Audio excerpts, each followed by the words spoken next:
नमस्कार और स्वागत है आपका रेलवे एनटीपीसी पीवाईक्यू सीरीज के इस खास एपिसोड में। जी, आज हम लेक्चर नंबर 6 पार्ट 1 पर बात करेंगे। बिल्कुल। आज हम प्राचीन और मध्यकालीन भारतीय इतिहास से जुड़े कुछ बहुत ही महत्वपूर्ण सवालों को देखेंगे। और सिर्फ सवाल जवाब नहीं, हम हर सवाल के पीछे की पूरी कहानी, उसके हर पहलू को समझने की कोशिश करेंगे। सही कहा, ताकि तैयारी और भी पक्की हो सके। तो चलिए बिना देर किए शुरू करते हैं पहले सवाल से। जी, तो पहला सवाल है गुर्जर प्रतिहार वंश से जुड़ा हुआ। प्रश्न संख्या 1, मालवा के क्षेत्र में नागभट्ट प्रथम द्वारा गुर्जर प्रतिहार वंश की स्थापना कब की गई थी? और हमारे पास विकल्प हैं ए 8वीं शताब्दी, बी 12वीं शताब्दी, सी 10वीं शताब्दी और डी 6ठी शताब्दी। और इसका सही उत्तर है ऑप्शन ए 8वीं शताब्दी। जी बिल्कुल। और इस वंश से जुड़े कुछ और भी तथ्य हैं जो बहुत महत्वपूर्ण हैं। हाँ, जैसे कि इसके संस्थापक तो नागभट्ट प्रथम थे ही, और राजधानी थी कन्नौज या भीनमाल। अच्छा, एक और बात, गुर्जर प्रतिहारों से जुड़ा एक अग्निकुल सिद्धांत है। हाँ, जिसका जिक्र पृथ्वीराज रासो में बनता है। और नागभट्ट प्रथम की एक बड़ी जीत भी थी, हाँ, है ना? जी, उन्होंने 8वीं शताब्दी में राजस्थान में अरब सेनाओं को हराया था। वत्सराज के बारे में भी जानना जरूरी है। वो पहले प्रतिहार राजा थे जो कन्नौज के लिए त्रिपक्षीय संघर्ष में शामिल हुए। हाँ, लेकिन वो प्रयाग में पाल राजा धर्मपाल से हार गए थे। फिर आए नागभट्ट द्वितीय, जिन्होंने कन्नौज वापस जीता और धर्मपाल को हराया भी। पर बाद में उन्हें राष्ट्रकूट राजा गोविंद तृतीय ने बुरी तरह हरा दिया था। तो ये थी गुर्जर प्रतिहार वंश की कहानी। चलिए अब प्रश्न संख्या 2 पर आते हैं। जी। उत्तरी भारत में समृद्ध शहर कन्नौज के नियंत्रण के संघर्ष में निम्नलिखित में से कौन सा वंश शामिल नहीं था? विकल्प है ए प्रतिहार, बी पाल, सी पल्लव और डी राष्ट्रकूट। ये तो आसान है। हाँ, सही जवाब है सी पल्लव। बिल्कुल सही, क्योंकि पल्लव राजवंश तो सुदूर दक्षिण में था, तो उनका इस संघर्ष में शामिल होने का सवाल ही नहीं उठता। सही बात। हर्ष के शासन के बाद मतलब कन्नौज उत्तर भारत में सत्ता का प्रतीक बन गया था। जी, और इस संघर्ष में 3 राजवंश थे, जैसा हमने अभी बात की, गुर्जर प्रतिहार, पाल और राष्ट्रकूट। और ये संघर्ष कोई छोटा मोटा नहीं था, ये लगभग 200 सालों तक चला। हाँ, 8वीं शताब्दी के आसपास शुरू हुआ था। और इन तीनों वंशों के संस्थापक भी याद रखने चाहिए, राष्ट्रकूट के दंती दुर्ग, पाल वंश के गोपाल और गुर्जर प्रतिहार के नागभट्ट प्रथम। बिल्कुल। चलिए अब आगे बढ़ते हैं प्रश्न संख्या 3 पर। रोहिला प्रमुख नजीब-उद-दौला ने किसमें प्रमुख भूमिका निभाई थी? विकल्प हैं ए आंग्ल मराठा युद्ध, बी बंगाल का पतन, सी पानीपत का तीसरा युद्ध और डी मैसूर युद्ध। और इसका सही उत्तर है सी पानीपत का तीसरा युद्ध। हाँ, ये बहुत ही निर्णायक युद्ध था। जी, पानीपत का तीसरा युद्ध जो 1761 में हुआ था, मराठों और अहमद शाह अब्दाली के बीच लड़ा गया। अब्दाली जो अफगान शासक था। हाँ। और मराठा सेना का नेतृत्व करे थे सदाशिवराव भाऊ। और उस समय पेशवा कौन थे? पेशवा थे बालाजी बाजीराव। और नतीजा जैसा कि हम जानते हैं, मराठों की हार हुई। जी। यहाँ बाकी युद्धों का भी जिक्र है, जैसे प्रथम आंग्ल मराठा युद्ध जो सूरत की संधि से शुरू हुआ और साल बाई की संधि पर खत्म हुआ। द्वितीय आंग्ल मराठा युद्ध बसीन की संधि से शुरू हुआ। और तीसरे युद्ध में तो मराठों की अंतिम हार हो गई थी। जी, 1817-1818। और आंग्ल मैसूर युद्धों की संधियां भी बहुत पूछी जाती हैं। हाँ, मद्रास, मैंगलोर, श्रीरंगपट्टनम की संधियां। और चौथे युद्ध में तो टीपू सुल्तान की मृत्यु हो गई थी। तो ये सभी युद्ध और संधियां परीक्षा के लिए बहुत महत्वपूर्ण है। बिल्कुल। अगला प्रश्न, प्रश्न संख्या 4। अबुल फजल निम्नलिखित में से किस शासक का दरबारी इतिहासकार था? विकल्प हैं औरंगजेब, अकबर, बाबर और अलाउद्दीन खिलजी। और सही जवाब है बी अकबर। जी, अबुल फजल तो अकबर के नौरत्नों में से एक थे। बहुत ही प्रभावशाली व्यक्ति थे वो। हाँ, और उन्होंने अकबर की जीवनी अकबरनामा लिखी थी, जिसके 3 भाग हैं। जी। पहला भाग अकबर के पूर्वजों के बारे में, दूसरा भाग अकबर के शासनकाल की घटनाओं पर, और तीसरा भाग जो सबसे प्रसिद्ध है, आईन अकबरी। हाँ, जिसमें प्रशासन और राजस्व प्रणाली का पूरा ब्यौरा है। बहुत बढ़िया। चलिए प्रश्न 5 पर आते हैं। दीवाने अर्ज का प्रमुख कौन था जो सैनिकों के प्रबंधन, घोड़ों को दागने और युद्ध के प्रावधानों के प्रशासन के लिए जिम्मेदार था? ये सल्तनत काल के प्रशासन से जुड़ा सवाल है। जी, विकल्प है ए आरिज़े मुमालिक, बी दबीर खास, सी नायब और डी अमीर दाद। और सही जवाब है ए आरिज़े मुमालिक। बिल्कुल। दीवाने अर्ज मतलब ये सैन्य विभाग था, जिसे गयासुद्दीन बलबन ने शुरू किया था। हाँ, और इसकी जिम्मेदारियों में सैनिकों की भर्ती, घोड़ों को दागने की दाग प्रणाली और सैनिकों का विवरण रखने की चेहरा प्रणाली। सही। आर्य सेना का प्रशासक था, लेकिन कमांडर इन चीफ हमेशा सुल्तान ही रहता था। अच्छा, और बाकी विकल्प? दबीर खास शाही पत्राचार विभाग का प्रमुख था, नायब सुल्तान का उपप्रतिनिधि होता था और अमीर दाद शहर में न्याय का प्रभारी था। ठीक है, मतलब सभी पद महत्वपूर्ण थे। जी। अब अगला सवाल, प्रश्न संख्या 6। 1498 में भारत की अपनी पहली सफल यात्रा के दौरान वास्को डी गामा के जहाज को कालीकट तक किसने निर्देशित किया था? ये बहुत दिलचस्प सवाल है। विकल्प हैं de Almeida, Francisco Xavier, Zamorin और अब्दुल माजिद। और सही जवाब है डी अब्दुल माजिद। जी, ये याद रखना जरूरी है कि अब्दुल माजिद एक गुजराती नाविक था, कोई यूरोपियन नहीं। बिल्कुल, उसने ही वास्को डी गामा को अफ्रीका के तट से भारत तक का रास्ता दिखाया था। और Vasco D gamma Sao Gabriel नाम के जहाज से कालीकट पहुंचा था। हाँ, 1498 में, जहाँ हिंदू राजा जेमुरिन ने उसका स्वागत किया। और फ्रांसिस्को डी अल्मेडा कौन था? वो भारत में पहला पुर्तगाली गवर्नर था, अपनी ब्लू वाटर पॉलिसी के लिए जाना जाता है। बहुत बढ़िया। चलिए प्रश्न 7 देखते हैं। गुर्जर प्रतिहार वंश के विस्तार के दौरान कौन सा शहर वत्सराज की राजधानी बना? विकल्प हैं उज्जैन, कन्नौज, मालवा और मथुरा। सही जवाब है ए उज्जैन। अच्छा, तो शुरू में राजधानी उज्जैन थी। जी, वत्सराज को इस साम्राज्य का वास्तविक संस्थापक माना जाता है और उसके शासनकाल में उज्जैन ही मुख्य राजधानी थी। और कन्नौज कब बनी? कन्नौज बाद में बनी, जब उन्होंने त्रिपक्षीय संघर्ष जीत लिया, तब राजधानी को कन्नौज स्थानांतरित कर दिया गया। समझ गया। अब प्रश्न 8, ये मुगलों से जुड़ा है। जी। प्रथम मुगल शासक बाबर, यदि वो अपनी मातृपक्ष से मंगोल विजेता चंगेज खान से संबंधित था, तो वो अपने पितृपक्ष से किससे संबंधित था?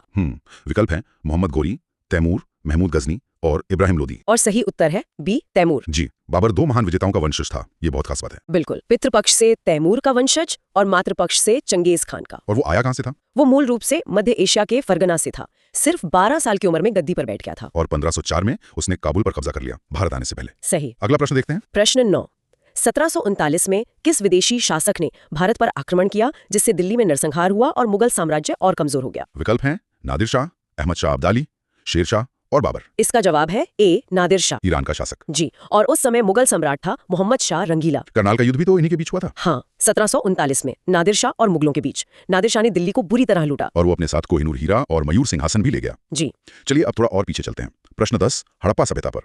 हड़प्पा की मोहरों पर आमतौर पर किस जानवर पक्षी का चित्रण किया जाता था? विकल्प गौरैया, यूनिकॉर्न, मोर, घोड़ा। इसके अलावा हाथी, बाघ, गैंडा और कुबड़ वाला बैल भी चित्रित थे।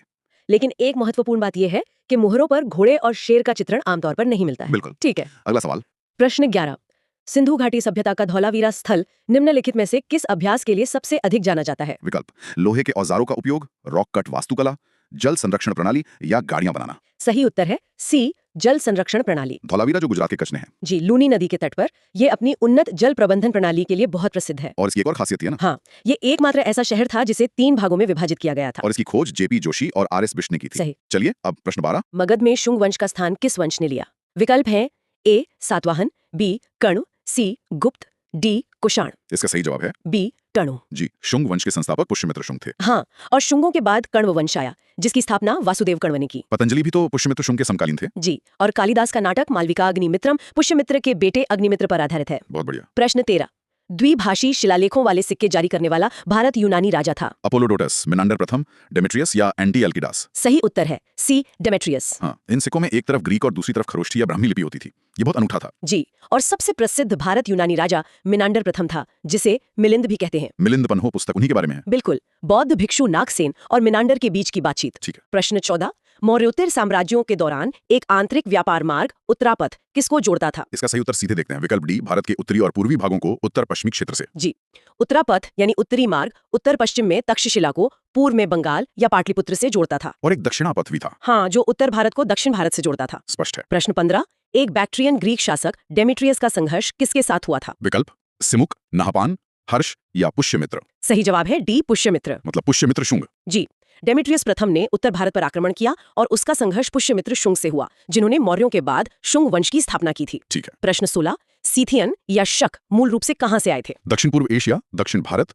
पूर्वी यूरोप या मध्य एशिया। सही उत्तर है डी मध्य एशिया। जी, और उन्होंने शासन की क्षत्रप प्रणाली की शुरुआत की थी। हाँ, और रुद्रदामन प्रथम सबसे महत्वपूर्ण शक शासक था। जूनागढ़ शिलालेख उन्हीं का है। बिल्कुल, शुद्ध संस्कृत में पहला लंबा शिलालेख, और उन्होंने सुदर्शन झील की मरम्मत भी करवाई थी। बहुत महत्वपूर्ण जानकारी है। अगला सवाल प्रश्न 17। रामगुप्त की उस विधवा का नाम क्या था जिससे चंद्रगुप्त द्वितीय ने शक राजा को हराने के बाद विवाह किया था? विकल्प हैं यशोमती, देवंती देवी, ध्रुव देवी और कुबेर नागा। सही जवाब है सी ध्रुव देवी। ये कहानी बहुत नाटकीय है। जी, रामगुप्त ने अपनी पत्नी ध्रुव देवी को शक राजा को सौंपने पर सहमति दे दी थी। तब चंद्रगुप्त द्वितीय ने रानी का वेश धारण कर दुश्मन के खेमे में प्रवेश किया और शक राजा की हत्या कर दी। बाद में उसने रामगुप्त को भी मार दिया, सिंहासन संभाला और ध्रुव देवी से विवाह कर लिया। कमाल है। प्रश्न 18। गुप्त अभिलेखों में टैंकों या तालाबों के लिए निम्नलिखित में से किस शब्द का प्रयोग किया गया था? तड़ाग, नदी, प्रपा या क्षेत्र। सही उत्तर है ए तड़ाग।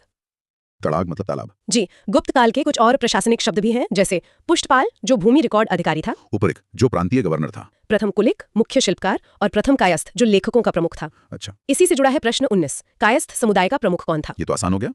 पुष्टपाल, प्रथम कायस्थ, उपरिक या प्रथम कुलिक। सही जवाब है बी प्रथम कायस्थ। जैसा कि अभी बताया गया, प्रथम कायस्थ मुख्य लेखक और कायस्थों के समुदाय का प्रमुख था जो जिला प्रशासन में मदद करता था। बिल्कुल। ठीक है, प्रश्न 20। गुप्त शिलालेखों में वर्णित तीर भुक्ति वर्तमान समय के किस स्थान के अनुरूप है? बंगाल, मध्य प्रदेश, ओडिशा या बिहार। सही उत्तर है डी बिहार। तीर भुक्ति मतलब आधुनिक उत्तरी बिहार या तिरहुत। जी, कुछ और नाम भी हैं जैसे जेजाक भुक्ति मतलब बुंदेलखंड, कन्याकुब्ज मतलब कन्नौज और अजय मेरू मतलब अजमेर। और योगिनीपुर मतलब दिल्ली और गोपाद्री मतलब ग्वालियर। सही। अगला सवाल। प्रश्न 21। शक राजा को हराने के बाद चंद्रगुप्त द्वितीय ने किससे विवाह किया? यहाँ विकल्प अलग है। पार्वती देवी, कुमार रानी, रूपरेखा और कुबेर नागा। हाँ, और सही जवाब है डी कुबेर नागा। कुबेर नागा एक नाग राजकुमारी थी। जी, और प्रभावती गुप्त चंद्रगुप्त द्वितीय और कुबेर नागा की ही बेटी थी। चंद्रगुप्त द्वितीय में साम्राज्य विस्तार के लिए वैवाहिक गठबंधनों का बहुत अच्छा उपयोग किया। बिल्कुल। प्रश्न 22। चंद्रगुप्त द्वितीय द्वारा पराजित शक क्षत्रप राजा कौन था? रुद्रसेन, रुद्रदामन, रुद्रसिंह तृतीय या नहपान। सही उत्तर है सी रुद्रसिंह तृतीय। इस जीत ने पश्चिमी भारत में शक शासन को पूरी तरह से समाप्त कर दिया था। जी, और इस जीत के बाद चंद्रगुप्त द्वितीय ने शकारी की उपाधि धारण की, जिसका मतलब है शकों का विनाशक। और इसी मौके पर उन्होंने चांदी के सिक्के भी जारी किए थे। हाँ, गुप्त साम्राज्य के पहले चांदी के सिक्के। बढ़िया। शासनकाल के दौरान प्रांतों में न्यायिक मामलों को कौन संभालता था? ग्रामिक, उपरिक, आयुक्तक या राजा? सही उत्तर है बी, उपरिक। उपरिक यानी प्रांतीय गवर्नर। जी, वो प्रांतीय स्तर पर न्यायिक और प्रशासनिक मामलों का सर्वोच्च प्रमुख होता था और प्रांत को भुक्ति कहते थे। ठीक है। प्रश्न 24। गुप्त साम्राज्य के दौरान चाट और भाट शब्दों का प्रयोग किसके लिए किया जाता था? इसका सही उत्तर है विकल्प बी, नियमित और अनियमित सैनिक। जी, इन शब्दों का प्रयोग पुलिस और सैन्य कर्मियों के लिए होता था। उनका काम कानून व्यवस्था बनाए रखना और कर वसूलना था। बिल्कुल। और आज का आखिरी सवाल, प्रश्न 25। गुप्त साम्राज्य के शासनकाल के दौरान सैन्य भंडार की देखभाल करने वाले अधिकारी को क्या कहा जाता था? महाप्रतिहार, रणभंडारागारिक, विषयपति या पीलुपति? सही उत्तर है बी, रणभंडारागारिक। इस शब्द को तोड़कर समझ सकते हैं रण यानी युद्ध और भंडारागारिक यानी भंडारपाल। बिल्कुल सही। ये अधिकारी भाले और तलवार जैसे हथियारों की आपूर्ति के लिए जिम्मेदार था। तो ये थे आज के 25 सवाल। जी, आज के सत्र का समापन करते हुए हमने प्राचीन और मध्यकालीन भारतीय इतिहास से जुड़े 25 बहुत महत्वपूर्ण प्रश्नों पर चर्चा की। हमने गुजरात प्रतिहार से लेकर गुप्त साम्राज्य तक और सल्तनत से लेकर मुगल काल तक कई विषयों को कवर किया। ये सभी तथ्य आपकी रेलवे, एनटीपीसी और दूसरी प्रतियोगी परीक्षाओं के लिए बहुत महत्वपूर्ण है। आज हमारे साथ जुड़ने के लिए आप सभी का धन्यवाद। अगर आपको ये सत्र ज्ञानवर्धक और उपयोगी लगा तो कृपया इसे लाइक करें, हमारे चैनल को सब्सक्राइब करें। अपने विचार और प्रश्न कमेंट्स में जरूर बताएं और इसे अपने उन दोस्तों के साथ भी शेयर करें जो प्रतियोगी परीक्षाओं की तैयारी कर रहे हैं। हम जल्द ही अगले लेक्चर के साथ मिलेंगे। तब तक पढ़ते रहिए और सीखते रहिए।